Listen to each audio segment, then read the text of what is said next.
wait around a little bit, but it's nice to see people coming in already.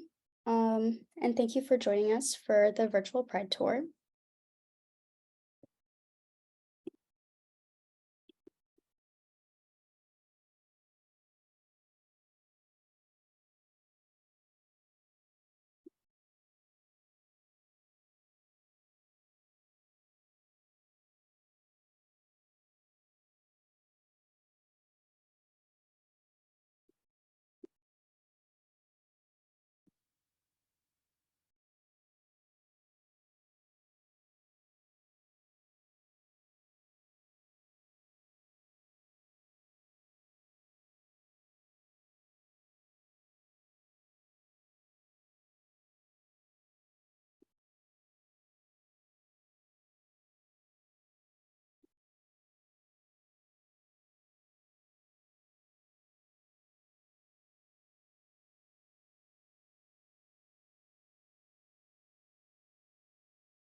Just a note about the format of this tour, we're going to be accepting questions through the Q&A function here on Zoom. So if there's something that you'd like to share with us, or you'd like to kind of ask about the works that we're showing, the themes that we're talking about, we really invite you to be part of the conversation through that button.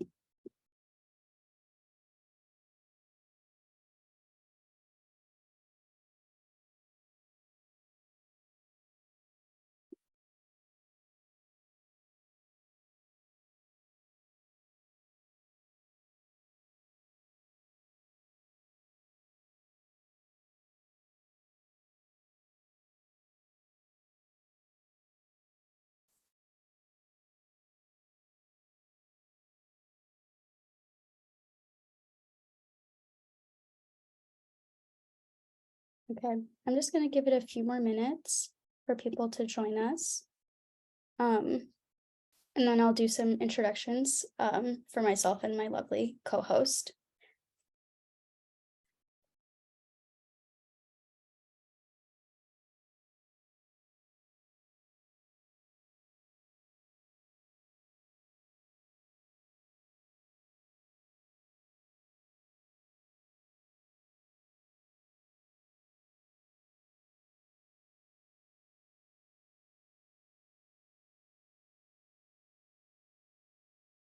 Okay.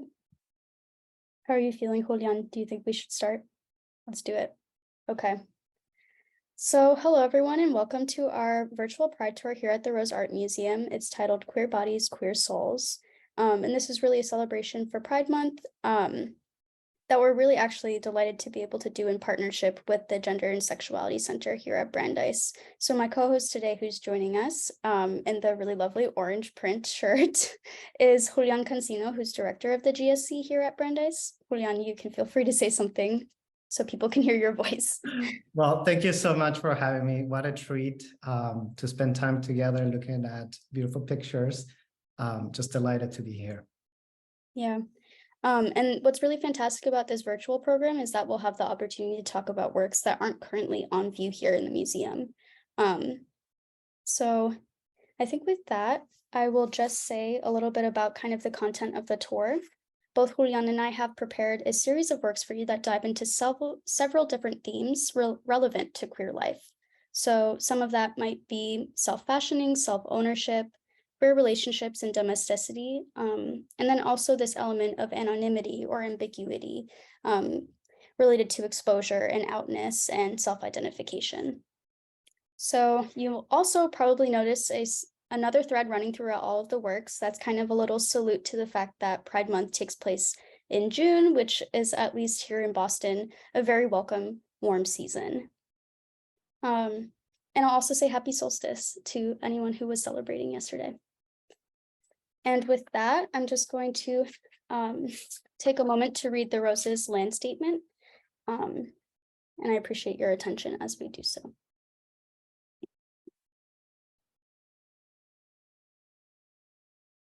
The Rose Art Museum resides on the ancestral homelands of the Massachusetts people. We recognize that the museum's very existence here has been facilitated by the violent dispossession, enslavement, and dispersal of multiple Indigenous peoples and communities. The Rose commits to actively learning from, respecting, and amplifying Native voices. This land acknowledgement is a living document. It is only one aspect of the museum's diversity, equity, inclusion, and accessibility commitment. This commitment is part of an ongoing effort to transform the Rose into an anti-racist, anti-colonial, diverse, and inclusive institution.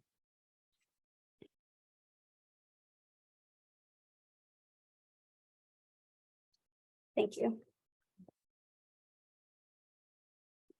So the first artwork that we'll be looking at today is a Polaroid by Andy Warhol entitled Ladies and Gentlemen, Lourdes. So Julián, I know that you wanted to kick us off with this one.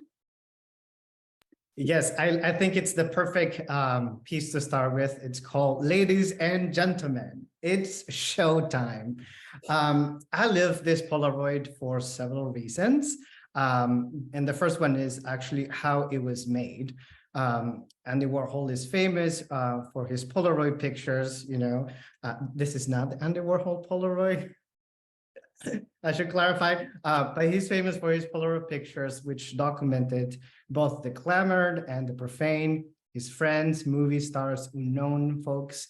But the thing about Polaroids is that the Polaroid camera, really requires the photographer to come close to their subject, right? And so it's no surprise to me that Warhol used this medium to bring us closer to Lourdes. Up close, we can see her big fake eyelashes, her finely thin, graceful eyebrows, the big round statement earrings, her cardamom red lips, her shoulders exposed to the summer heat, her eyes drawing us closer to her, inviting us into her world, a world of midnight shows, blinded spotlights, a world that is and isn't at the same time, because it is created only by those who partake in it at any given night. Drag is an art form of suggestions, of going along, of saying yes, of literally being dragged into another's personal inner sense of the world. And entering into this world, we can see that it's made out of plastic. It's made out of paint and wig and heels, symbols, really, suggestions. And in this portrait of Lourdes, we see the profile of a woman, right? The suggestion of a woman. And that is powerful and wonderful and a dangerous visualization. It is, in our new terms, the gender bending plasticity of the mind. Then, as it is true now, drag was criminalized. And in 1974, when this picture was taken, is also the year that a very famous movie came out, Female Trouble, that introduced the theme of crime as beauty, right? And divine as Lourdes, both in their own particular ways, partake in these perverse pleasures. The desire to behave in ways that are unacceptable in spite of the consequences, right? And this pleasure that I see is the pleasure of pushing boundaries. So I think here we are looking at Lourdes, looking at us. And the question for me is, where do we stand? Do we say yes to this invitation? And I think that's an especially potent question because of kind of the ambiguity around the power dynamic between Warhol and Lourdes. So this is one of 28 portraits that Warhol actually ended up making of her. And besides that, we have no real biographical information about who she was or what happened after. So there's kind of this sense of almost like a gray area, because Andy Warhol was somebody who in his own lifetime kind of, even though now he's really well known as a gay icon, in his own lifetime, he was very discreet and not openly gay. And this series, ladies and gentlemen, of which this Polaroid is just one of many, really focused on, as Julián was saying, drag queens in the New York City kind of nightlife culture, but also because of shifting identification and kind of because of the new ways that we term and identify ourselves, definitely. There's this ambiguity around whether people were trans feminine or drag queens. And oftentimes today, there's still a lot of overlap. A lot of people find really feel empowered in the performance of drag and feel it as an affirmation of their identity, not so much as kind of a costume, obviously. So for Warhol to have been taking this photograph and then ultimately kind of accruing capital and material wealth as a result of that, something that oftentimes the people who sat for him had no access to, there is this real sense of there needing to be self-empowerment in this image. And with her direct gaze, you really have this sense that Lourdes was very conscious of the power dynamics between her and the person who was photographing her. There's definitely this sense of, was Warhol kind of, we can see him in two different ways. As someone who was championing artists and women who were, as Julián was saying, boundary breaking, who were living on on terms that our society still considers intolerable. But then this sense of anonymity that continues to pervade Lourdes's life. As we see her now, we still have so little of her story, except through what Warhol documented. So it's definitely this very kind of tense ethical dilemma that I think really speaks to tensions within our community as queer people, and this sense of all of our experiences being very unique and not being the same terrain, right?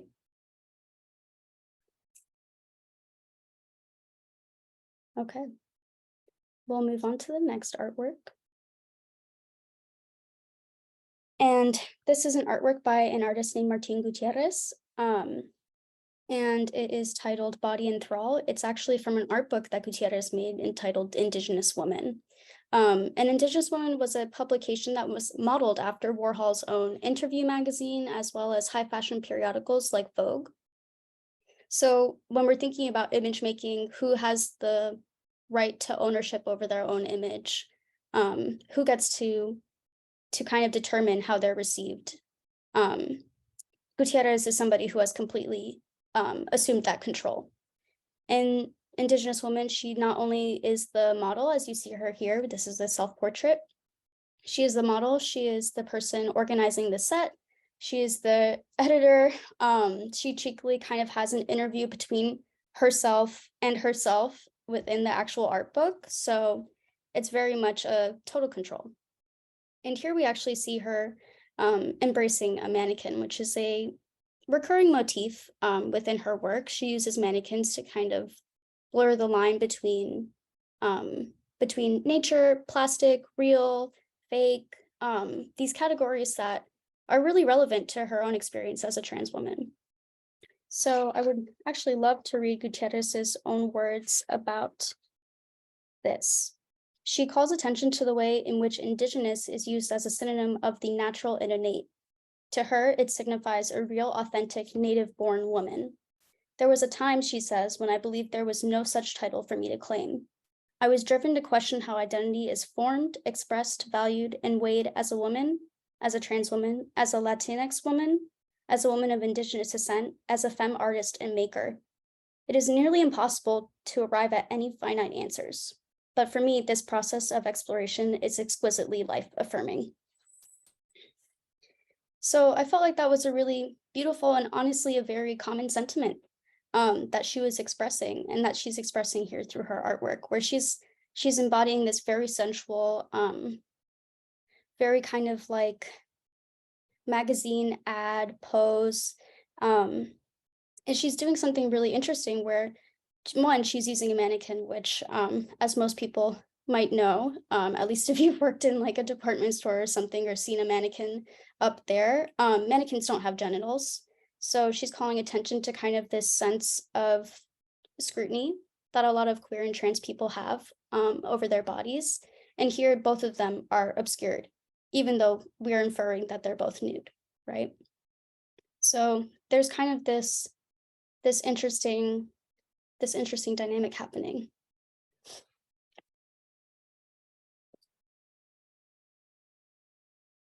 Anything you'd like to add, Julián? It again is sort of like the theme of this what's seen, what's unseen, and what is inferred or suggested. And I think that is what the queer gaze is, right? It's like, did I see that? Did I not see that? Is that the moment that we shared? And I see this here. And I'm also thinking about the gaze that we see a continuity between the Lourdes Polaroid, and here Martín Gutiérrez making direct eye contact with the viewer. This very like implicit kind of, she's inherently including you within the artwork. She's not pretending that this is an artwork that isn't being seen or experienced by somebody. It's very much bringing the viewer into the experience. You know, I think sitting here looking at this artwork, we're meant to kind of question the role of ambiguity and question our own pervasive image of beauty, of sensuality, all of it. Yeah. And for anyone who has the chance to visit the museum, we actually have another artwork by Gutierrez up in the Lois Foster wing right now. And I would really invite you to see her artwork in person.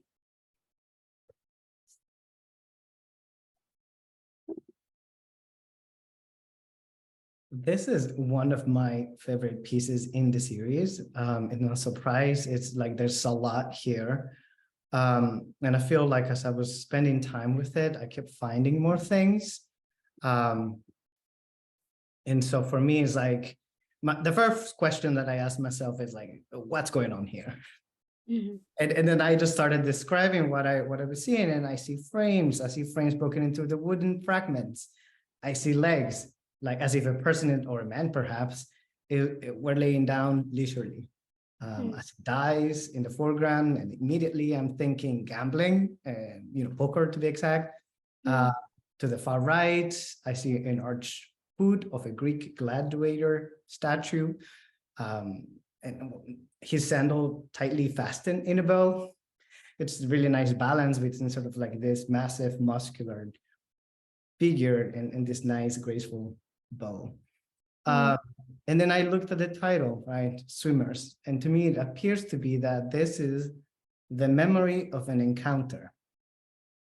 Pieces of a moment that are lingering in our minds, wrapped up in this darkness, the in-between spaces of memory, moments which we failed to remember, then all of a sudden reemerged ardently. And I started then looking more at for clues, right? What is this all about? And in this title of this piece makes reference to Constantine Cavafy, who was a Greek poet known for his sensual poems. So I would like to read a piece that was translated from the Greek by Edmund Keeley and Philippe Gerard, for a book that was published by the Princeton University Press in 1975. Let me drink some water. And the poem begins. Body, remember not only how much you were loved, not only the beds you laid on, but also those desires that have glowed openly, in eyes that looked at you, trembled for you in their voices. Only some chance obstacle frustrated them. Now that is all finally in the past. It seems almost as if you gave yourself to those desires too, how they glowed. Remember, in eyes that looked at you. Remember, body, how they trembled for you in those voices. So to me, this piece is that memory in visual terms. Thank you for reading that, Julián. That was actually a really lovely pairing with this artwork. And I think you can hear in the poetry like this sense of contradiction, right? So trepidation alongside desire. And I think that's something that really comes through in O'Reilly's work in general, in his practice. This sense of conflicting emotions. So oftentimes in his artwork, you'll see kind of moments from childhood and adulthood blending into each other. You have these intersections between life and death, the sacred and profane. And then, yes, like desire and violence and trepidation and fear. But again, this overwhelming sense of kind of a sensibility towards feeling something in its entirety. So looking at this, I really love that you pointed out kind of the corseted foot, and it's like a gladiator foot. So again, like beauty and battle and like this tension there. And then also you have this idea of swimmers, which is like a leisurely activity. But when you look at those these feet over here in the corner, it almost looks like people struggling. Juxtaposed with this laying down, and then this figure here that's completely almost indecipherable. And all of O'Reilly's works are actually all handmade, so none of this is digital, and they incorporate elements that are found imagery. So, for instance, looking at books, looking at pornography, combining these disparate elements into one in ways that are oftentimes very provocative. And in a way, almost all of his work is like a self-portrait. So identifying it as a memory, I think it's exactly what it is. Yeah. Yeah, because one way to look at this is like all of this fragmentation could be like destruction. It could be, but to me, it was actually like the potential of restructuring, right? And I think that's what memory does. And especially if you're remembering a past encounter, a past lover, your life, perhaps yourself as a younger self, there's sort of like a bringing together of those memories. So to me, it's interesting because I looked at this and I saw the reconstruction. And I think it's just also interesting to think about O'Reilly's biography here as somebody who was trained as an art therapist actually before his arts career took off. So for him, oftentimes his creation of work was a therapeutic experience, and that includes both kind of breaking down and building up. So it definitely, I feel that completely here. Yeah. And actually, we'll move on to another artwork, and this is not by a queer artist, but it actually features the artist David Hockney. This is a photograph by Helmut Newton, who was really, really well known for creating kind of high fashion images that redefined a feminine ideal, and also really incorporated elements of heightened glamour, excess. And I feel like this scene definitely carries that same sense. And I think Newton here is also maybe playing a little bit on what David Hockney himself is known for. So Hockney's kind of some of his most famous artwork is around pool scenes, and oftentimes will include himself. And then also kind of an emphasis on the male nude. So I think there are these like contrasting elements here where Hockney is looking very, very kind of relaxed, but also stately. And then we have like these youths playing in the pool. And I'll actually show, we have an archival image here of the Piscine Royale where Hockney is pictured. And you can see actually pretty much exactly where he was probably standing here. Yeah. And this is actually part of a series entitled Private Property. So Helmut Newton, that's kind of a collection of some of his most emblematic works, featuring that kind of glamour and wealth and excess, oftentimes mostly celebrities. And there were several photographs actually of David Hockney within this series. And David Hockney as an artist is somebody who was openly out since he was 23 years old, at a time when it was actually still very, very criminalized globally, to be homosexual. Um, and kind of he always has a sensibility towards not being assimilatory, and instead kind of embracing what he saw as um, the difference between queer people and straight people. And I think that that's also kind of to assimilate, not to assimilate. What does assimilating even look like? What is the breadth of how queer people are allowed to experience their lives and express themselves is something that comes through in all of these artworks. Um, so yeah, I thought this was a really interesting portrait to look at. Um, and it pairs well with this theme of the summertime and the water that's definitely coming up throughout this.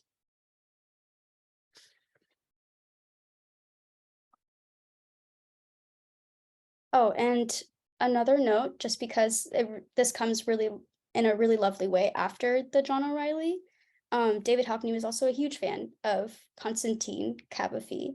Yeah, so an interesting connection there. Honestly, I don't know how anybody wouldn't be. I spent so much time reading his poems, very beautiful work. Yeah. And oh my gosh, okay, so I feel like I keep saying this over and over, but I really also love this print. And I should note that we have gone through a lot of like photography and different types of photography, Polaroids, collage, and now we're seeing a gelatin silver print. I don't know what it is about this picture, but I can spend a lot of time looking at it. And I think it has to do with the graduation of the light, right? There's not like a very sharp contrast. There's not really like hard angles. So it's really warm and inviting. So I actually spent much more of my time here. But when I look at this picture, this print, what really took me aback was its sense of scale. The two figures, Andrew and Patrick, take so much space in the frame, right? Like their heads are really almost at the edge of the print, and there's not much room on the sides. That I feel like the picture is actually much bigger than what it actually is. Typically in portraits, we focus on the sitter by leaving space on the side and on the top, and that really emphasizes the subject. And in this case, I feel like that emphasis is achieved by the background, basically everything that is outside of the picture.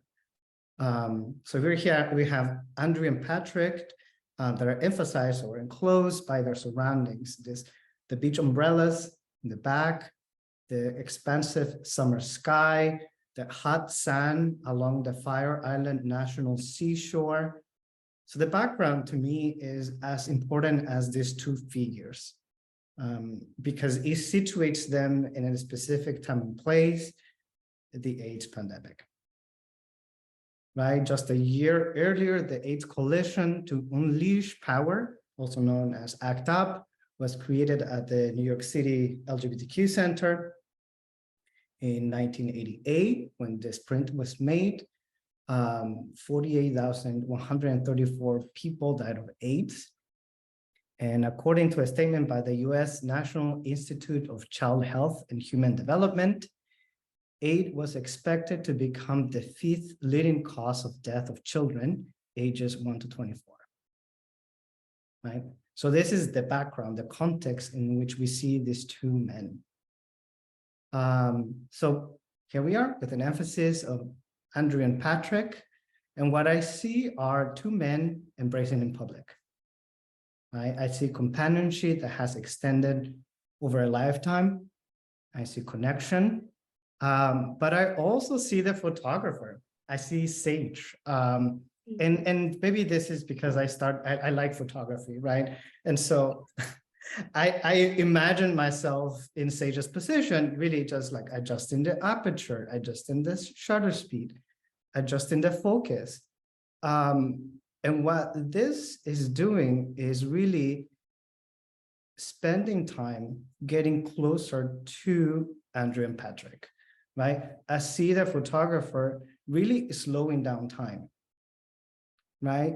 Because as she's making all of these adjustments, they're standing there hugging, right? And so what this picture does for me is really extending time, summertime, and the warmth of that long embrace.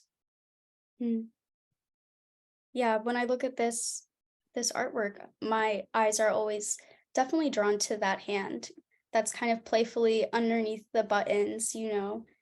It's definitely the kind of embrace of, like you're saying, like people who have been in each other's lives for so long. And I definitely see what you're saying about Sage Sohair, like this sensibility of the photographer coming through in the image. So this artwork is actually part of a series that Sohair started in the 80s titled At Home with Themselves. And I think that's such a beautiful title, especially when it's extended to this work and we're looking at something that's taken in a public space, but Fire Island being such a haven and refuge for queer people, and the way that queer people extend into public space and take ownership over public space, to make it a home. A home is not just four walls. I feel like that's really beautiful. And Sohair actually started this series, and she had connections to the queer community, even though she herself is not queer. But it was after starting the series that she realized that she had a more immediate personal connection through her father, who had actually left their family when she was a young child. And she later found out that he was gay, although he never openly expressed this. And the background between this particular photograph is actually that she wanted to show her father her series, and show him the care that she had taken in creating these artworks, documenting queer domesticity at a time when queer people were incredibly villainized, and this sense of touch and companionship was not allowed within our visual culture. So she wanted to show this series to him, and she approached actually his boyfriend at the time, a man named Lee, who was a ballet dancer. And he was so moved that he invited her to come to Fire Island with them and take what would become this photograph. And I think that this sense of affection that is coming through, like on the photographer's side, is coming from Sohair always starting the photograph not with the camera, but with an interview, with getting to know the people that she wanted to capture and preserve. So this is really just such an affecting and moving image, definitely to look at. And actually, I'll read her words about looking back on the series now that she's older. I realized that it took a good deal more courage to stand up and be photographed as a same-sex couple in the 1980s than it does today. And I think the photographs somehow convey that. In some, there's a tentativeness, in others, a kind of not to be taken for granted, raw tenderness. People in my father's generation had grown up feeling that being openly gay was just not an acceptable option. In my generation, that began to change, and I was grateful to be witness to it.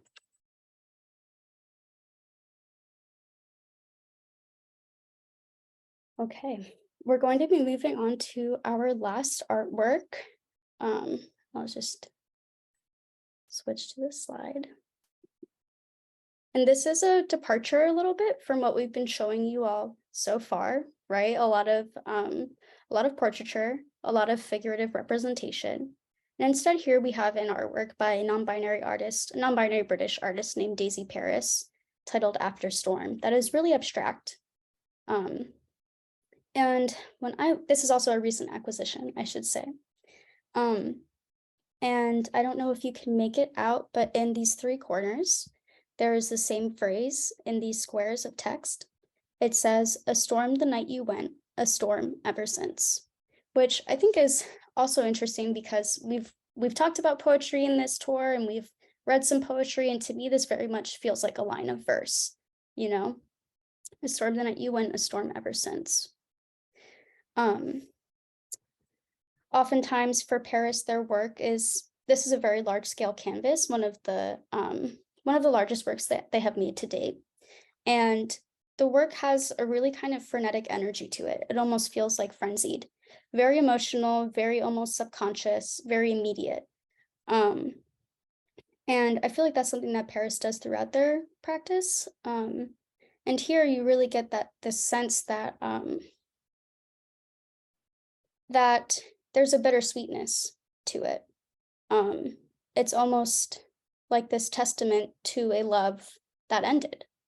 A storm the night you went is a departure, and a storm ever since, living with that that intensity of emotion, which really comes through in the brushstrokes, and I think even in the coloration here.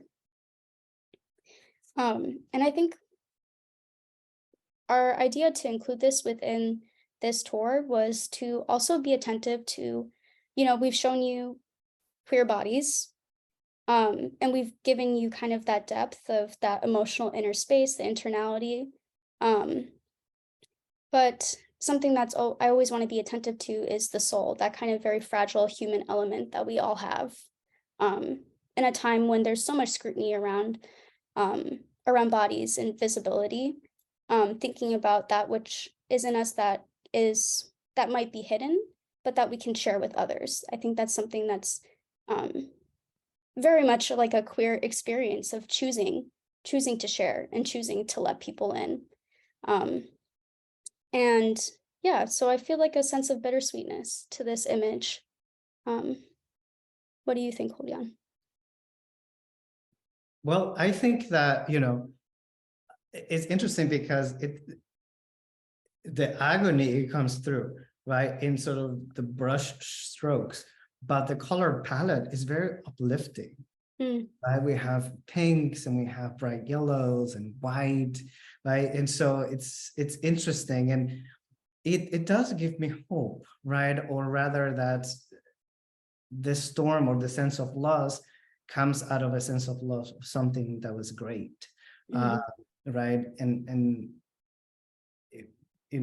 I don't know, sort of like I'm trying to reconcile the two, which is sort of the mood and the colors, but also sort of like the technique that is kind of raw and textured, and the colors that I find to be very light, and typically I will associate them with happiness,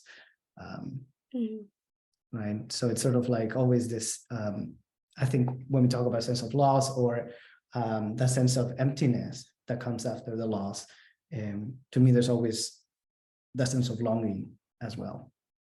And I think that that comes through kind of here when I've doing the research on this work, reading Paris's words. All of this text is actually, all the text that they incorporate within their paintings comes from journals that they've kept throughout their life. They go back and they select phrases that they feel like are very impactful. So it's definitely like a memory, like, again, going back to this idea of the artist showing us a memory. And it is coming from a place of pain and maybe darkness, but Paris also talks about wanting there to be an element of warmth. Even if the art starts in this dark place, it can come out into a different feeling. It can move through that. And I think it's also interesting just looking at this. I told you all that there was a little bit of a hidden theme here having to do with the summertime. And I think about summer storms and how beautiful it is to have nice sunny weather, but how necessary it is to also have rain. So I think that reconciling kind of happens there. Yeah. So at this point, I would invite anybody to ask any questions that they have, any comments about the artworks that we've looked at so far. We'd love to hear from you all.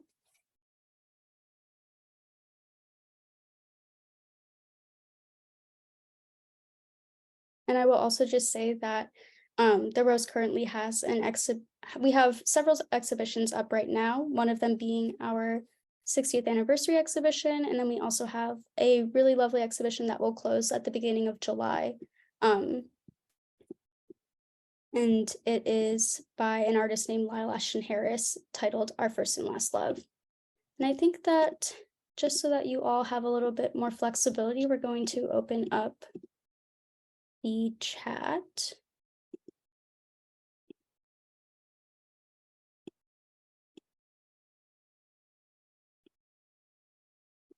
Okay. So the chat is open if you'd like to use that instead of the Q&A. We have a really nice question in, just much appreciated. Thank you, Amanda. Very happy to share this with you all. And it's very meaningful for us to be able to share this as part of kind of Pride celebrations. Yeah.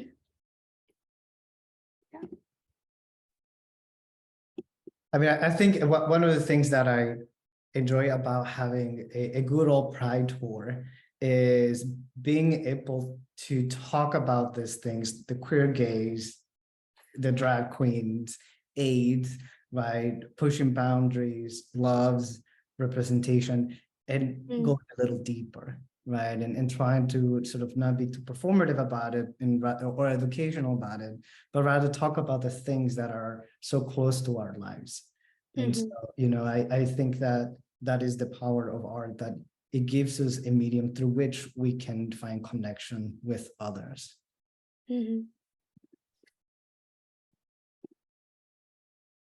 Was the photograph of Sage Sohir actually of her father? So I don't believe that was actually of her father. I believe those were two people that she met on Fire Island.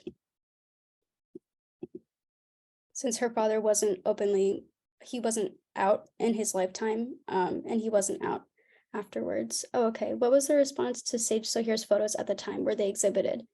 Okay, that's a really good question, and I can actually share a little bit actually about her attempts to get this artwork published as part, so the entire series. She was rejected by a lot of publishers because at the time, again, people were really regulating what could be seen of queer lives.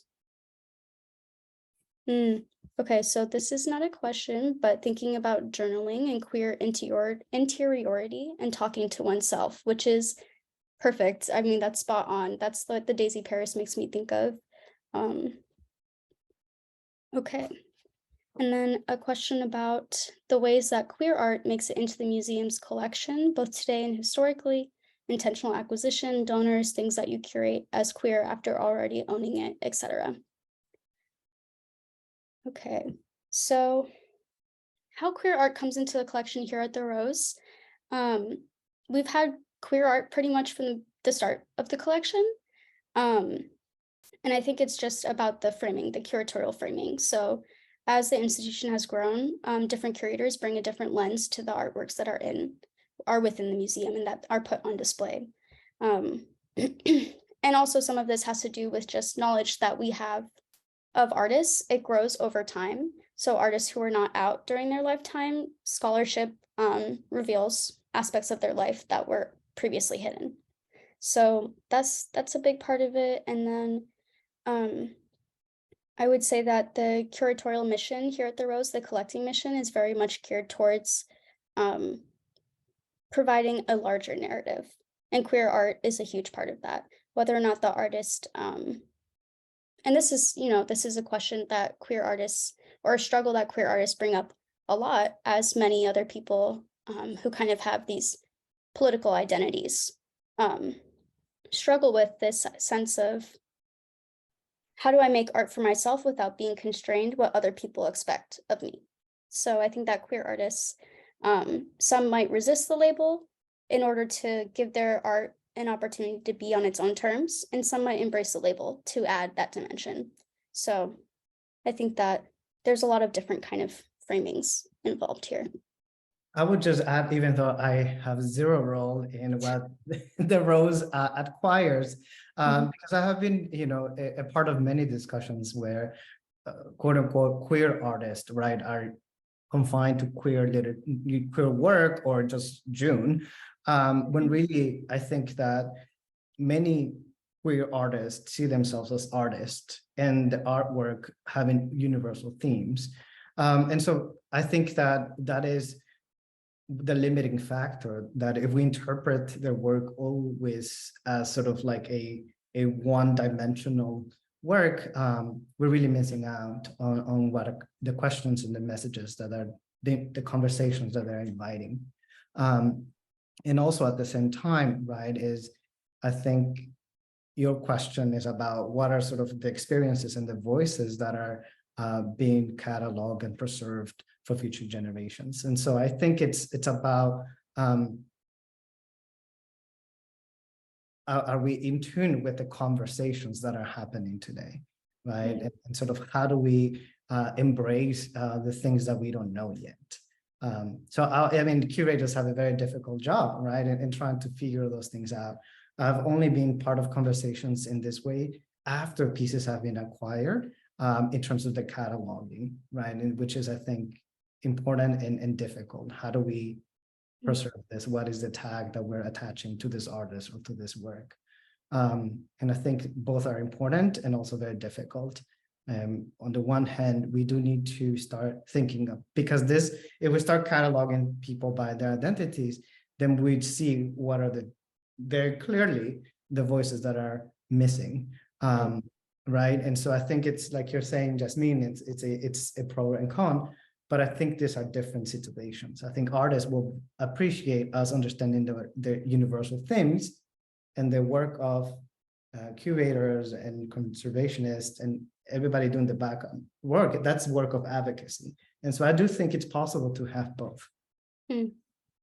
Yes, definitely. And I would also say, when it comes to like queer as a phrase, the shift in its kind of first kind of appearing as really a politicized term, and moving now, I think, into more of a method of self-identification, also creates that. So that sense of, or that ambiguity around it.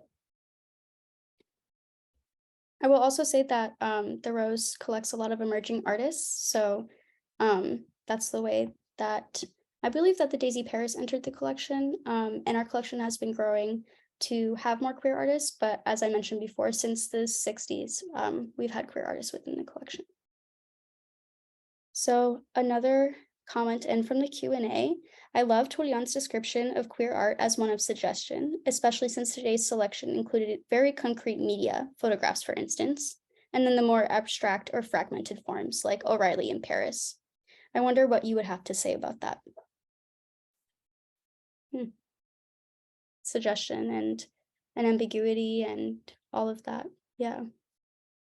I will add more, and because since I mean, this is something that I think a lot about. You know, I think that our community, the LGBT community, queer community, has been very much focused on awareness and visibility, and these conversations are not new, right? And kind of like representation.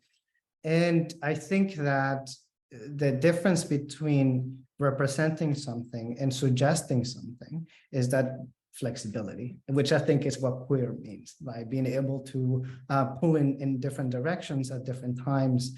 I think photography, or this kind of more concrete, quote unquote, representation, it's not as concrete, right? I think like film and photography, it is often seen as documentation, right? And we could understand it as such, right? I think that's what many people used it for, similar to sketches.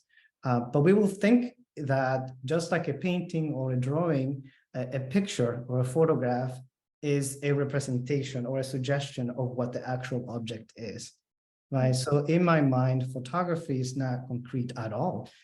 And so we can think of Sage, for example, as making choices as to how to crop these two figures, how close to get, what angle. And to me is those are the visual cues that are suggesting. Because when I saw this picture, like I shared, what I saw is everything that was missing, which I think is Sage's, what she was suggesting, to say we have the AIDS pandemic, which is obviously waiting heavy in many of us and still is. And yet she wanted to focus on this embrace, right? So by emphasizing one thing or taking away something, then we're able to focus on the thing that she was exploring and taking her time to explore. So I always think about suggestion because it's sort of also this word that means as an English as a second language learner is something that is an invitation, right? Is a suggestion to you, is something that you can accept. It is also something that means something else, right? So it is also this word of ambiguity, which I find fascinating. And I think it's one of the biggest proposition of the queer community, that there are other ways of being, other ways of understanding the world, other ways of knowing who we are and what we care about. And we're able to suggest that as an offering, right? About how to move around the world. And some people have found that to be very dangerous. Sometimes it has become very dangerous. But I do think it is what makes the LGBT community queer. And I appreciate also, Julián, you pointing out these very intentional choices that happen in a photograph, right? Like, for instance, we're looking at the shoreline of Fire Island. Where are the other people? I'm assuming it would be crowded, but here Sage is really focusing us in. And the intentionality between, as you were saying before, not having all this negative space around them, having this close crop, and really having this embrace be the focal point. Those are all decisions that are made by a photographer. The element of surprise, or what was maybe not staged, is unknown to us. So there is that ambiguity again. So I have a question in the chat. Has the rose ever been asked by a queer artist not to label their art as queer?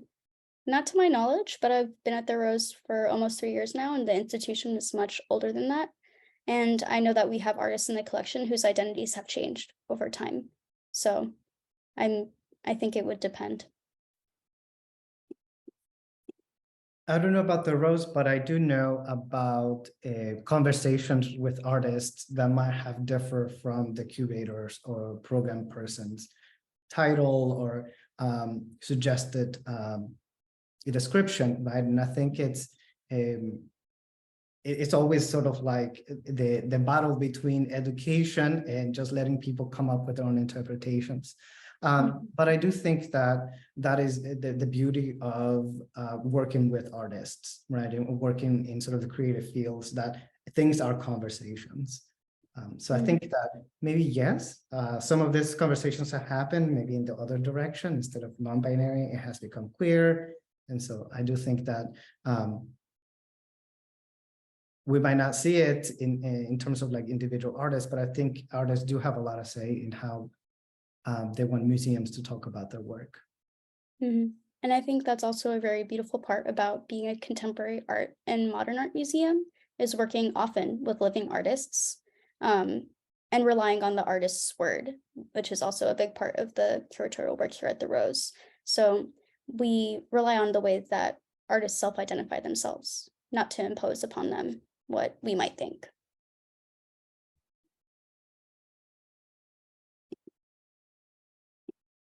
Okay, do we have any last questions, comments? Complaints? Complaints, yeah, we'll be open to that too.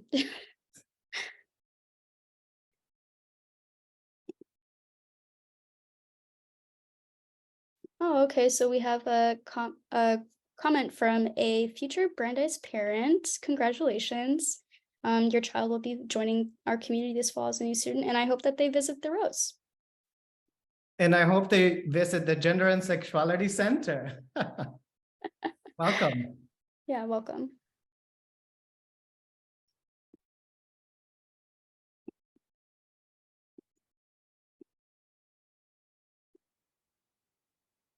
Okay, I think with that, I'll just bring us back to this first image with Lourdes. And I want to thank you all for taking the time to experience this artwork with us and share your insights as well. Always love when we're able to have a really robust conversation about the art, not just between Julián and I, who were scheduled to be here, but between all of you who made a really intentional choice to be here with us today. And I hope that you enjoyed it, that you learned things about these artists, that maybe there's an artist you want to look into more. And also that you are having a really lovely Pride Month and celebrating. So thank you. Okay. Goodbye, everybody. I'm going to end our Zoom.